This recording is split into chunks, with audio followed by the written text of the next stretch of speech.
Bom, então nessa aula a gente vai falar um resumão, né, bem rápido de farmacocinética. Talvez te ajude algum teste, alguma prova. Então vamos lá.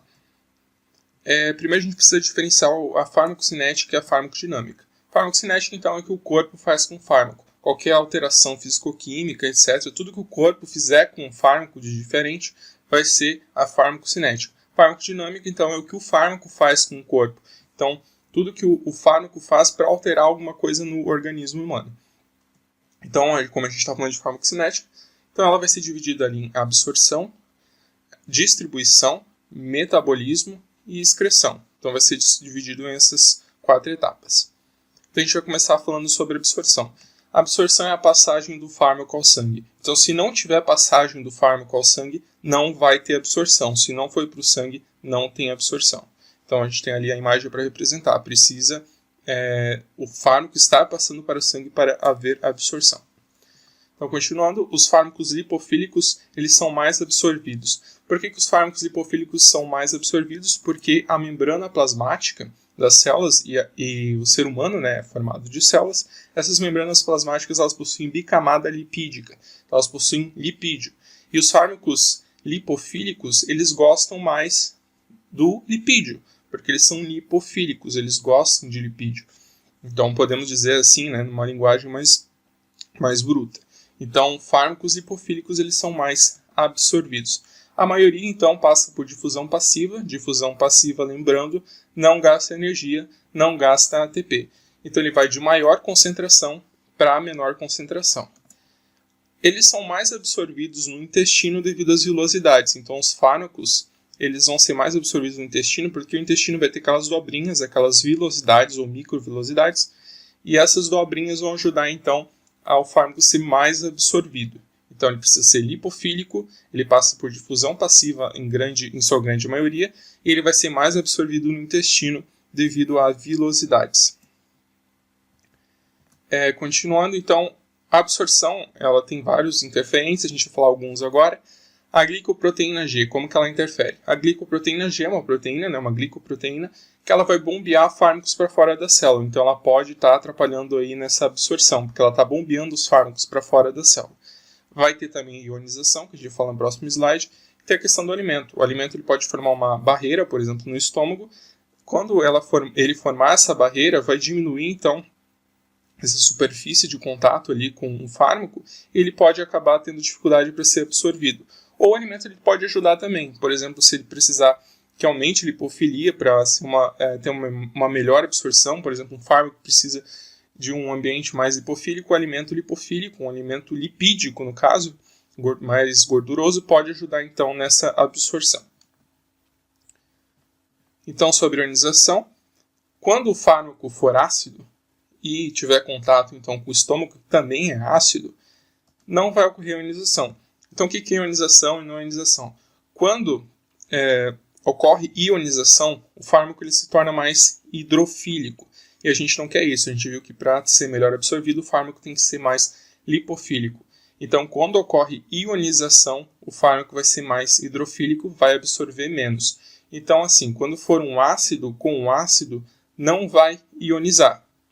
Quando for uma base com uma base, também não vai ionizar. Quando forem de caráteres diferentes, eles então podem ionizar. Então a gente pode ver ali, fármaco ácido mais estômago ácido não ioniza, porque são iguais. O fármaco básico mais estômago ácido são de caráteres diferentes. Então ele vai ionizar, vai ser mais hidrofílico, mais polar, tá? Hidrofílico e polar, mesma coisa.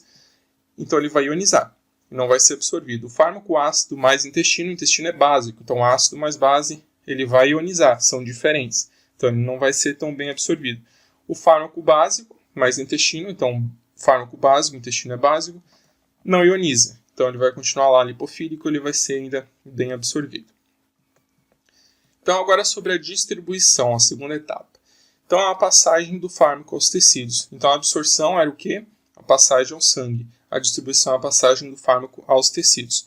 Então a distribuição é maior em órgãos ricos em vasos sanguíneos. Então se o órgão tiver maior riqueza, então em vasos sanguíneos ele vai ser melhor distribuído. Então a gente tem como exemplos o fígado e o baço. Falando um pouquinho então sobre a barreira hematoencefálica. A barreira hematocefálica ela é espessa e por isso tem absorção de dificuldade. absorção dificultada, no caso, né? Então, ela vai ter as células muito justapostas, elas vão estar muito unidas, então vai criar essa barreira e o fármaco vai ter dificuldade em passar essa barreira. Então, se ele for muito hidrofílico, ele já não vai conseguir passar. Então, a gente vai ter que ter fármacos bastante lipofílicos para conseguir penetrar essa barreira hematoencefálica. Continuando, então, falando sobre as proteínas plasmáticas. A principal proteína plasmática é a albumina, que mais tem no corpo humano. E o fármaco ele pode se ligar a essas proteínas plasmáticas e se tornar uma molécula muito grande. O que acontece? Se a molécula se tornar muito grande, quando a proteína plasmática se liga ao fármaco, esse fármaco não vai conseguir passar pela membrana plasmática, então ele não vai aos tecidos. Então, se o fármaco se ligar a uma proteína plasmática, por exemplo, a albumina, pode prejudicar ali a distribuição, porque ele vai estar ligado, vai se tornar então uma molécula maior, e ele não vai conseguir passar por essa membrana plasmática. Volume de distribuição. A gente não vai entrar muito em detalhes sobre o volume de distribuição, como é um resumão, né?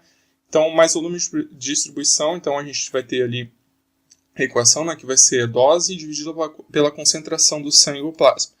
Então, quanto maior o volume de distribuição, a gente precisa saber isso, se o volume de distribuição é alto, vai ter mais fármacos nos tecidos e vice-versa. Então, o volume de distribuição alto vai ter mais fármacos nos tecidos. Se o volume de distribuição for baixo, ele vai estar em menor quantidade nos tecidos. Por que isso é importante? Porque quando a gente vai ver o tempo de meia-vida, que é o tempo gasto para que a concentração plasmática de um fármaco no organismo se reduza a metade, então se a gente fizer essa relação, quando o VD for alto, o tempo de meia-vida vai ser mais alto. Por quê? Porque se o VD está alto, o fármaco está mais nos tecidos, correto?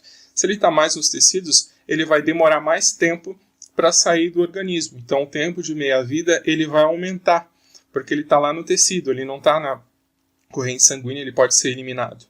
Então, se ele está no tecido, ele demora mais tempo para sair do tecido. Se ele não está, ele sai mais rapidamente. Então, se o VD está alto, está mais nos tecidos, o tempo de meia-vida também vai ser mais alto. Então, agora sobre a terceira etapa, metabolismo, a gente precisa saber o que é biodisponibilidade. Então, é a dose administrada de um fármaco qualquer que atinge a circulação sistêmica. Então, se você administrou um fármaco, ele atingiu a circulação sistêmica, a gente vai ter então a biodisponibilidade. Biotransformação. Classicamente, então, a biotransformação serve para inativar o fármaco. Por exemplo, a gente tem um fármaco lipofílico e quer transformar ele em um fármaco polar, o hidrofílico, né? Porque ele vai ser menos absorvido, facilitando então a excreção. Então, ele vai ajudar na excreção, essa biotransformação, classicamente. Então, ele vai ser dividido em fase 1 e fase 2. Na fase 1, então, o fármaco lipofílico vai ser convertido em um fármaco polar, ou hidrofílico, para ajudar na excreção, porque quanto mais lipofílico ele vai ser mais absorvido, quanto menos vai dificultar a absorção, então ele pode ser excretado. Ele vai usar, na fase 1 vai usar o CYP450, que é uma família de proteínas lá, e ele vai usar esse CYP450. Vai usar os mecanismos de redução, oxidação ou hidrólise. Então, fase 1, lipofílico impolar, vai usar a família de proteínas da CYP450, né, o citocromo CYP450, e vai usar os mecanismos de redução, oxidação e hidrólise para fazer essa biotransformação. Já na fase 2, quando tudo que não foi usado ali na fase 1, ele vai ser usado na fase 2. Então, quando a fase 1 não é o suficiente, vai ser usada a fase 2. A fase 2 ela vai ter como características as reações de conjugação. Então, ele vai conjugar alguma molécula nesse fármaco para ajudar na excreção. O mais comum é a glicuronidação, que é a mais importante, né? Ela vai adicionar, então, o ácido glicurônico ali na molécula do fármaco e ele vai ser mais facilmente excretado. Então, tudo que não for usado ali na fase 1, ele vai para a fase 2. Então, quando a fase 1 não é o suficiente, ele vai para a fase 2 e a principal reação é de conjugação. Os fármacos que eles possuem OH, NH2 ou COOH, eles podem ir direto então para a fase 2. Ainda sobre o metabolismo, eles podem ocorrer sobre cinética de primeira ordem e cinética de segunda ordem. A de primeira ordem é linear e a de segunda ordem não é linear. Então, essa de primeira ordem ela é usada pela maioria dos fármacos. Então, a velocidade de biotransformação, que a gente falou ali, da fase 1 e fase 2, é diretamente proporcional à concentração do fármaco livre. Então, a biotransformação vai ter uma velocidade lá específica e essa velocidade vai ser proporcional à concentração do fármaco livre. Então, vai ter essa proporção. Se a velocidade vai ser mais rápida ou vai ser mais demorada, conforme essa concentração. Já na cinética de segunda ordem, ou não linear, é usado então para fármacos que têm doses muito grandes. Então, por exemplo, o AS, ele tem doses muito grandes, então é usado a cinética de segunda ordem, não linear. Então, como as doses são muito grandes, as enzimas elas ficam saturadas. Então, você tem lá uma quantidade X de enzimas, né, que está fazendo as biotransformações, e essas enzimas estão sendo muito usadas, então a velocidade de biotransformação é constante. Então, imagina lá, sei lá, você tem 100 enzimas, e 100 enzimas já estão sendo usadas, porque a dose do fármaco é muito grande. Então, você não consegue usar mais enzimas, você já está no limite, então não tem como a velocidade aumentar. Então, a velocidade de biotransformação vai ser constante por isso, porque não vai ter como aumentar, porque as enzimas já estão saturadas. Excreção. Então, essa é a quarta etapa, né? A excreção vai retirar o fármaco do organismo ou ele vai reabsorver o fármaco. Então, vai ter essas duas opções. Então, na excreção, a gente, para falar rapidinho, tem o clearance ou a depuração, que é a quantidade de fármaco depurado do organismo por unidade de tempo. Então, a quantidade de fármaco está saindo do organismo por unidade de tempo. Então, tem essas etapas, a filtração glomerular. Na filtração glomerular, o pH e a lipossolubilidade não vão influenciar a passagem. Então, o fármaco vai passar por filtração glomerular, independente do pH ou da lipossolubilidade. E a passagem por filtração glomerular vai ser a passagem do fármaco livre. Então, se o fármaco estiver livre, não estiver ligado a uma proteína plasmática, por exemplo, ele vai passar por filtração glomerular. Então, ali a gente tem imagem para ilustrar, né? O fármaco livre entra no filtrado glomerular e, só para recapitular então, filtração glomerular, não importa o pH e nem a lipossolubilidade. Importa só se ele é um fármaco livre ou não. Então, se for um fármaco livre, ele vai passar. Se ele for um fármaco que não está livre, por exemplo, ligado a uma proteína plasmática, então ele não vai passar por filtração glomerular. Já na secreção tubular proximal, tudo que não foi filtrado ali na filtração glomerular vai passar então por secreção tubular proximal.